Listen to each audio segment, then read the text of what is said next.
12টা বেজে গেছে। কি এটা জিনিসটা কি? প্রচুর মানুষের ভিড় কিন্তু এখানে। বছরের শেষ দিন, অনেক কিছু এই বছরে ঘটেছে, ভালো মন্দ সবকিছু ঘটেছে।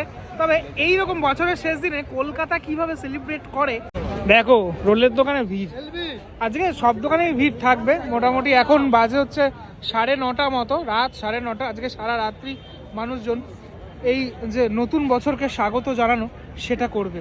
এদিক থেকে গাড়িগুলো আসছে। আমি 18 তারিখ এসেছিলাম একবার, এই লাইটগুলো জ্বলার ফলে পুরো পার্ক স্ট্রিটের চেহারাটাই অন্যরকম লাগে। পেয়ে গেছে খিদা, তাই জন্য কুসুম রোল থেকে এখন আমরা চিকেন রোল খাবো। কি এটা জিনিসটা কি গৌরব? এটা হচ্ছে পেয়ারে কাবাব। তো আমার জীবনে তো পেয়ার নেই, তাই জন্য গৌরব খাওয়াচ্ছে পেয়ারে কাবাব। 50 টাকা 2 পিস। এই তো মানুষজন, যেটা মিস করছিলাম এতক্ষণ।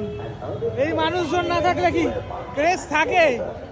এই ক্রেজটাই তো চাই, তাই না? আর এখন রয়েছে অ্যালেন পার্কের ভিতরে। অ্যালেন পার্কে এখন কিন্তু কেউ নেই, তার কারণ 31 তারিখ অ্যালেন পার্কের ভিতরে মানুষজনের প্রবেশ নিষেধ, কিন্তু আমরা ঢুকে গেছি। ঠিক আছে, আর এই যে রয়েছে গৌরব রয়েছে, ওরা শুট টুট করছে। এদিকে রয়েছে রমেনদা, তো রমেনদার জন্যই এখানে কিন্তু আমরা মানে আছি। একদম পুরো জনমানব শূন্য, খুব সুন্দর লাগছে অ্যালেন পার্ক। যখন প্রথম দিন এসেছিলাম প্রচণ্ড মানুষজনের ভিড় ছিল এইখানটা। আর জাস্ট কিছুক্ষণের অপেক্ষা, তারপরেই কিন্তু নতুন বছরকে স্বাগত জানাবো আমরা।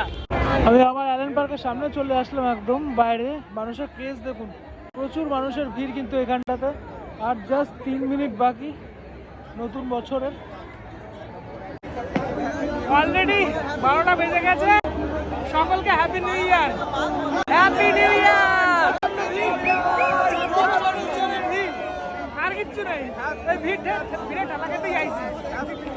দেখলেন আপনারা, কলকাতায় অনেক বছর পরে আমি আসলাম এবং এক্সপিরিয়েন্স করলাম এই যে মানে কিভাবে কাটায় কলকাতার মানুষ।